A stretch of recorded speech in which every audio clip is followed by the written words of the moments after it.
नमस्कार दोस्तों, स्वागत है आप सभी का हमारे YouTube चैनल गौरव की स्ट्रेटजी में। और हमारी पुरानी वीडियो को देखने के लिए और ढेर सारा प्यार देने के लिए आप सभी को धन्यवाद। आज का हमारा टॉपिक है how to make a short notes. बहुत सारे स्टूडेंट्स ऐसे होते हैं कि जिनको शॉर्ट नोट्स बनाने का तरीका नहीं पता। वो अपना सिलेबस तो पूरा कर लेते हैं, लेकिन बाद में जब वो अपना रिविजन करने के लिए जब बैठते हैं तो उनको ये पता नहीं रहता है कि उन्होंने क्या पढ़ा और क्या नहीं पढ़ा। सब पढ़ा हुआ और न पढ़ा हुआ सब बराबर हो जाता है। तो इसीलिए आज मैं आपके लिए ये वीडियो लेकर आया हूँ। यह वीडियो आपके लिए बहुत ज्यादा इंपॉर्टेंट हो सकती है। तो चलिए बताते हैं किस तरीके से आपको शॉर्ट नोट्स बनाने हैं। तो सबसे पहले बात करते हैं मैथ की। तो मैथ में सबसे पहले आपको क्लास में कॉन्सेप्ट, थ्योरी और फॉर्मूला और शॉर्ट ट्रिक्स आपको ये बताई जाती हैं। फिर उसके बाद PYQ प्रैक्टिस कराई जाती है। और ये सब होने के बाद आपको अपने अलग से एक कॉपी बनानी है। उसमें आपको फॉर्मूलाज और शॉर्ट ट्रिक्स और जो आपके कॉन्सेप्ट्स लिखाए गए हैं वो आपको उसमें डालने हैं।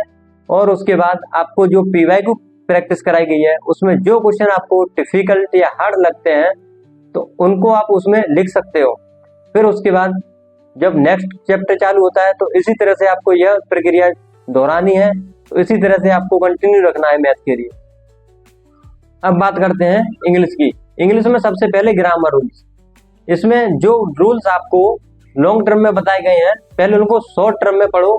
शॉर्ट टर्म में पढ़ने के बाद आप उनको पॉइंट वाइज अपने नोट्सों में लिखो।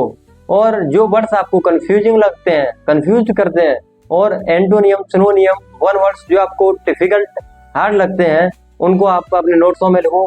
और जब आप PYQ सॉल्व करते हो तो उसमें आपकी जो बार बार मिस्टेक रिपीट हो रही हैं उनको आप अपने नोट्स में लिखो। और उसके बाद आपको बार बार रिवाइज करने के बाद आपकी इंग्लिश में इम्प्रूवमेंट दिखेगा। और अब बात करते हैं हम रीजनिंग की। तो रीजनिंग में सारा खेल शॉर्ट ट्रिक्स का ही है।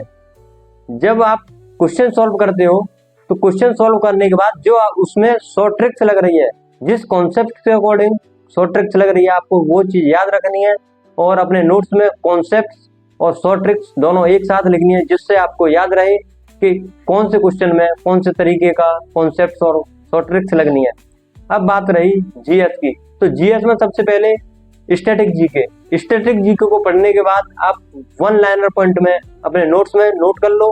और अब रही बात हिस्ट्री, ज्योग्राफी, पॉलिटी और साइंस।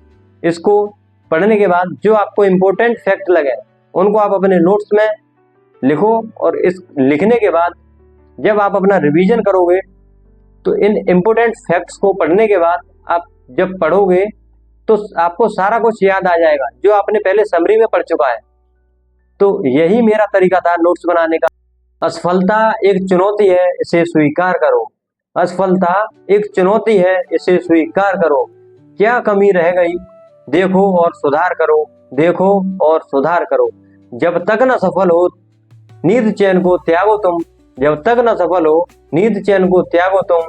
और अपने संघर्ष के मैदान को छोड़कर मत भागो तुम, अपने संघर्ष के मैदान को छोड़कर मत भागो तुम।